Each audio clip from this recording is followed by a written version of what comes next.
Digital marketing లో అనుభవం ఉన్న ఎగ్జిక్యూటివ్స్ కావాలను సంప్రదించవలసిన నెంబర్లు 8688926084. ప్రభుత్వానికి ఇవ్వాల్సిన బియ్యం ఎక్కడ?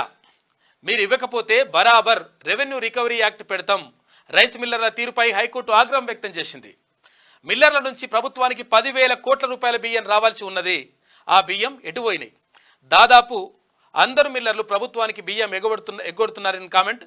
అక్రమాలను తేల్చేందుకు అవసరమైతే ఏసీబీకి ఆదేశాలు ఇస్తామని చెప్పేసి కూడా హైకోర్టు స్పష్టం చేసింది.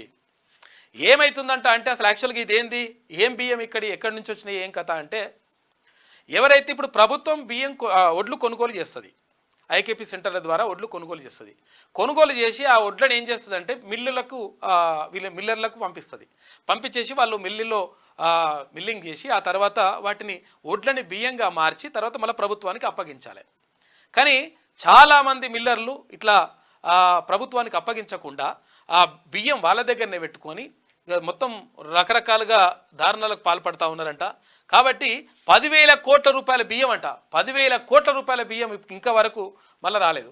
ఇక కాకే చెప్తాడు, ఇంకా చెప్పమంటే ఎవరు, మాజీ ముఖ్యమంత్రి కేసీఆర్, మేము అట్లా చేసినాం ఇట్లా చేసినాం మొత్తం కొనుగోలు చేసినాం బింగోలు చేసినాం అంటే ఇట్లా పబ్లిక్ పైసల్ని ఖతం చేసి పడేసే కార్యక్రమం అనమాట. ఆ మిల్లర్లతో కుమ్మక్క అయిపోయి వాళ్ళతో కమిషన్లు కొట్టి మీ బియ్యం మీ దగ్గరనే ఉంచుకోర్రా, మేము మంచిగా ఉంటామని చెప్పేసి ఇటువంటి కథలు పడితే ఇట్లున్నది లెక్క. ఇప్పుడు ఒడ్లు అక్కడ తీసుకుపోయిన తర్వాత ప్రభుత్వం కొనుగోలు చేసిన తర్వాత డబ్బులు కట్టిన తర్వాత ఆ ఒడ్లను బియ్యంగా మార్చి ఇవ్వాల్సినటువంటి బాధ్యత మిల్లర్ల పైన ఉంటుంది. ఆ మిల్లులు చాలామంది అట్లా చేస్తలేరంట. రాష్ట్రంలోని రైసు మిల్లర్ల తీరుపై హైకోర్టు ఆగ్రహం వ్యక్తం చేసింది. ప్రభుత్వం నుంచి వడ్లు తీసుకొని తిరిగి బియ్యం అప్పగించకపోవడంపై ఫైర్ అయింది. సూర్యాపేటలోని ఓ మిల్లు యజమాని దాదాపు 64 కోట్ల రూపాయల విలువైన బియ్యాన్ని ప్రభుత్వానికి తిరిగి అప్పగించకపోవడంతో రెవెన్యూ, సివిల్ సప్లైస్ శాఖలు రికవరీకి సిద్ధమయ్యాయి. ఇందులో భాగంగా ఆ మిల్లును స్వాధీనం చేసుకోవడానికి అధికారులు రెడీ అయ్యారు. దీంతో మిల్లును స్వాధీనం చేసుకోకుండా మధ్యంతర ఉత్తర్వులు ఇవ్వాలని కోరుతూ ఆ మిల్లు ఓనర్ హైకోర్టులో పిటిషన్ దాఖలు చేశారు. దీనిపై జస్టిస్ విజయసేన్ రెడ్డి బుధవారం విచారణ చేపట్టారు. ఈ సందర్భంగా మిల్లర్ల తీరుపై ఆయన కీలక కామెంట్లు చేశారు. ప్రభుత్వం నుంచి లక్షల క్వింటాళ్ల వడ్లు తీసుకుంటున్న మిల్లర్లు తిరిగి ప్రభుత్వానికి బియ్యం ఎందుకు అప్పగించడం లేదు? అసలు ఆ బియ్యం ఎక్కడికి పోయినట్లు? ఆ రహస్యం కాస్త మాకు కూడా చెప్పండి. బియ్యం ఇవ్వకపోతే రెవెన్యూ రికవరీ యాక్ట్ బరాబర్ పెడతారు, అందులో తప్పేముంది అని చెప్పేసి, ఆ యాక్ట్ లేకపోతే బియ్యం రికవరీ చేయడానికి మీ జీవితంతో పాటు నా జీవితం కూడా సరిపోదని చెప్పేసి కీలకమైనటువంటి వ్యాఖ్యలు చేశారు జస్టిస్ విజయసేన్ రెడ్డి.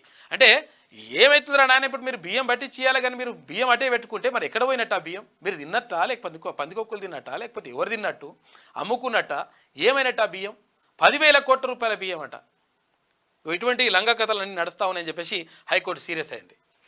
రాష్ట్రంలో రైస్ మిల్లర్లు ప్రభుత్వం ఇస్తున్న వడ్లను బియ్యంగా మార్చి తిరిగి ఇవ్వడం లేదు. అయితే 1000 క్వింటాల బియ్యం మాయమవుతున్నాయి. అధికారుల లెక్కల ప్రకారం దాదాపు 10,000 కోట్ల రూపాయల విలువైన బియ్యం మిల్లర్ల నుంచి రావాల్సి ఉంది. ఆ బియ్యం ఎటుపోయినట్టు అని చెప్పేసి జస్టిస్ విజయసేన్ రెడ్డి అడిగిండు. ఇంకో ఇట్లా బరాబర్ రికవరీ యాక్ట్ పెడతాం, తీసుకొచ్చి మిమ్మల్ని లోపల పడేస్తామని చెప్తున్నారు. డిజిటల్ మార్కెటింగ్ లో అనుభవం ఉన్న ఎగ్జిక్యూటివ్స్ కావాలను సంప్రదించవలసిన నెంబర్లు 8688926084.